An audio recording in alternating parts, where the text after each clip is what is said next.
Perkenalkan, nama saya Damayanti Boropardede dan di sini saya memilih materi saham. Apa itu pengertian saham dan bagaimana cara kerjanya? Di sini saya akan menjelaskan.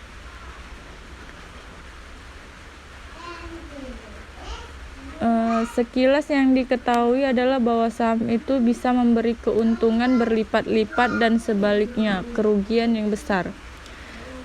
Meskipun bermain saham adalah strategi yang baik dalam mengoptimalkan keuangan.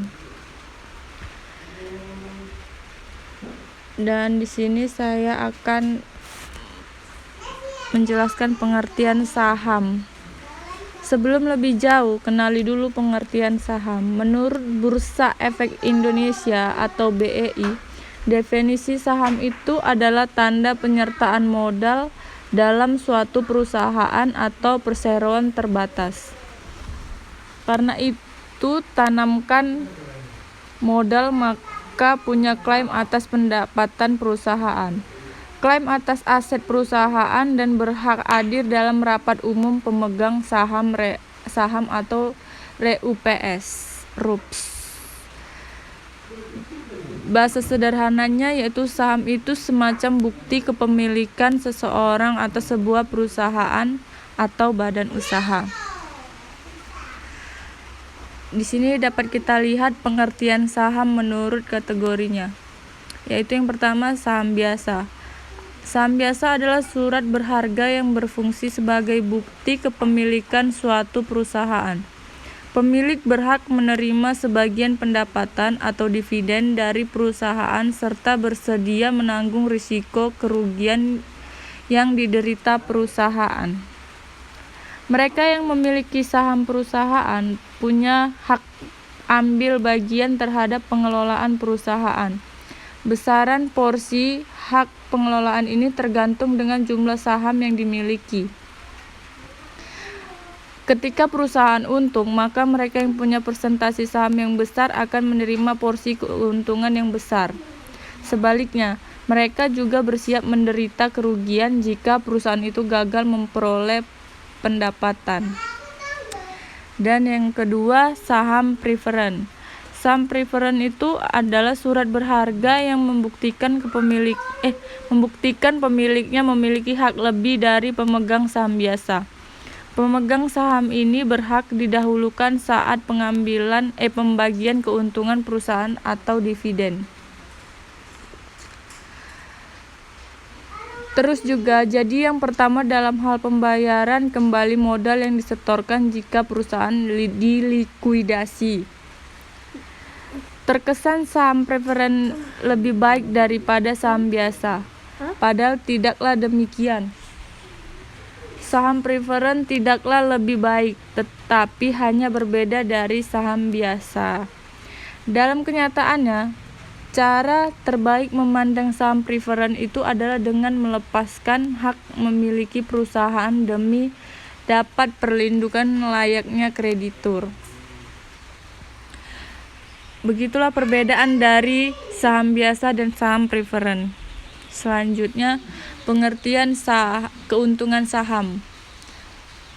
Pada dasarnya ada dua keuntungan yang diperoleh investor dengan membeli atau memiliki saham. Yang pertama, dividen. Dividen merupakan pembagian keuntungan yang diberikan perusahaan dan berasal dari keuntungan yang dihasilkan perusahaan. Dividen diberikan setelah mendapat persetujuan dari pemegang saham dalam RUPS. Jika seorang pemodal ingin menambahkan dividen, maka pemodal tersebut harus memegang saham tersebut dalam kurun waktu yang relatif lama, yaitu hingga kepemilikan saham tersebut berada dalam periode di mana diakui sebagai pemegang saham yang berhak mendapatkan dividen.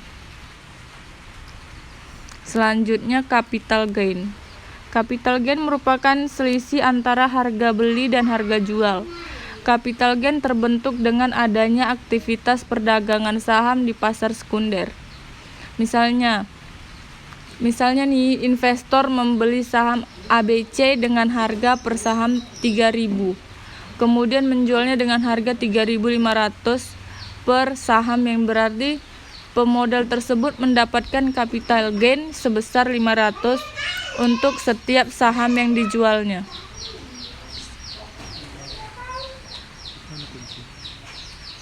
Selanjutnya,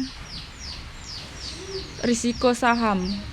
Sebagai instrumen investasi, saham memiliki risiko antara lain seperti capital loss yang merupakan kebalikan dari capital gain, yaitu suatu kondisi di mana investor menjual saham lebih rendah dari harga beli.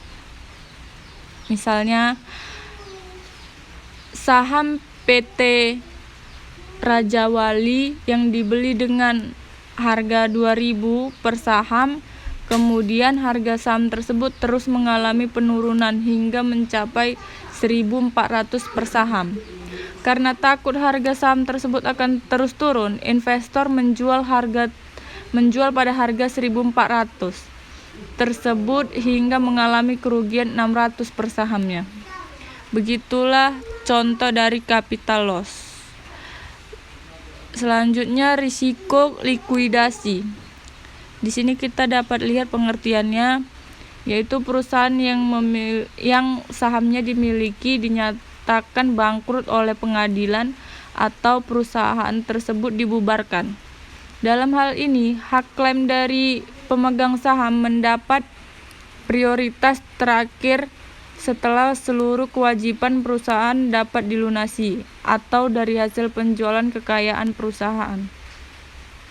Jika masih terdapat sisa dari hasil penjualan kekayaan tersebut, maka sisa tersebut dibagi secara proporsional kepada seluruh pemegang saham. Namun, jika tidak terdapat sisa kekayaan terhadap perusahaan tersebut, maka pemegang saham tidak akan memperoleh hasil dari likuidasi tersebut. Kondisi ini merupakan resiko yang terberat dari pemegang saham. Untuk itu, seorang pemegang saham dituntut untuk secara terus-menerus mengikuti perkembangan perusahaan.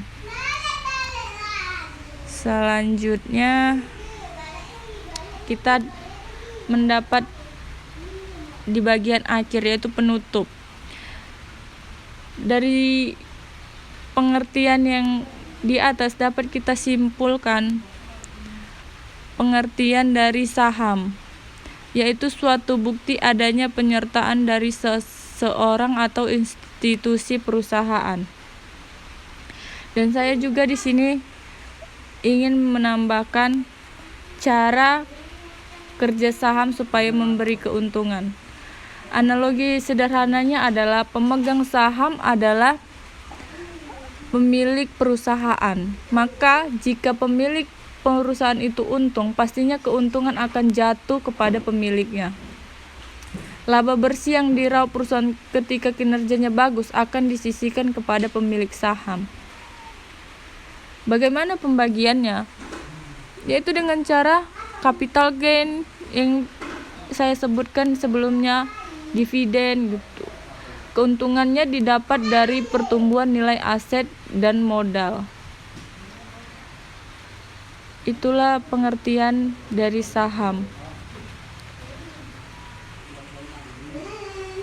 Dan saya akhiri dengan terima kasih.